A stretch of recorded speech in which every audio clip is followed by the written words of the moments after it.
I've been doing this 21 years. I started off as a therapist in the trade in a prison back in the day, and I didn't know I was an addict. I wanted to be an FBI agent. That's what I wanted to do. And I had a huge food addiction, which turned quickly into a diet pill problem when the doctor said, well, you're not really, have an eating disorder. You're just a fat person who eats diet pills. Okay, great. So then I got addicted to that. So then I was addicted to food and diet pills. Then I realized I identified as an addict as I was learning about addiction. Then I ended up in this industry. So I work with all different kinds of addicts: gambling addicts, sex addicts, food addicts, internet addicts, you name it. Everybody has an addiction to something. Generally, it's sugar. If somebody says, well, I'm not an addict, I say, do you eat sugar? They say yes. I say, can you go 2 weeks without it? They say, sure. 3 days later, I get the phone call, I hate you. I have a headache. I'm miserable. And then all of a sudden, they understand the power of addiction. So it's very interesting. I generally work with high-profile individuals, mostly men, mostly narcissists. That is my favorite client. So Donald Trump would be the ideal client for me. So if anybody wants to send him over, I'm ready, willing, and able. That's what I do. And doing it so long, I kept getting the question, how do I do what you do?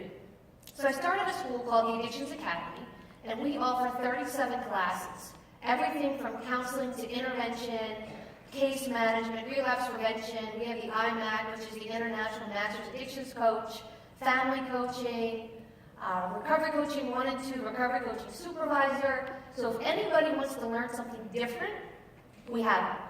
We also scholarship people. So if you don't have money, come see me. We'll get you into the classes. That's what we do.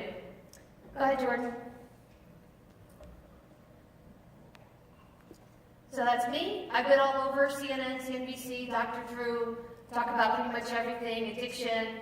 I actually got sober on a yoga mat. I'm one of the non-12 steppers that you will meet. I went to NA for the pill problem, and they served coffee with sugar and what? Donuts. Donuts! That was my addiction. I was like, this is awesome. So I had donuts, I had coffee. Then I go to OA, Overeaters Anonymous, and what did they say? No coffee, no donuts. So I couldn't quite grasp the 12 steps, and I ended up in a hot yoga class with a gentleman in recovery who said, you're going to get sober on a yoga mat. And I did. So I'm very different. So I use that in my practice with my clients. Go ahead, Jordan. So we're going to talk about an intervention.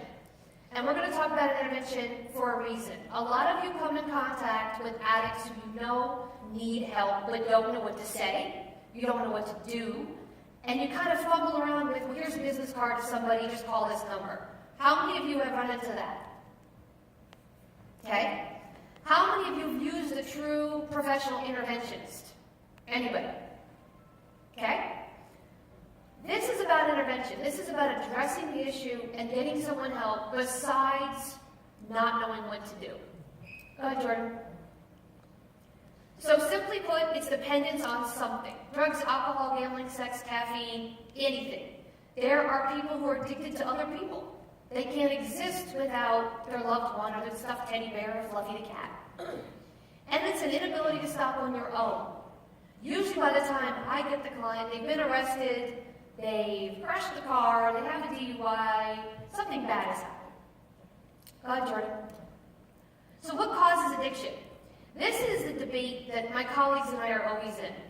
Is it a disease process? Is it choice? Everyone's arguing over what it is. So this is the general breakdown. Stress could cause addiction. If you're stressed, you reach for something. Drugs, alcohol, gambling, sex, food. Poor coping skills. I just can't deal with Becky.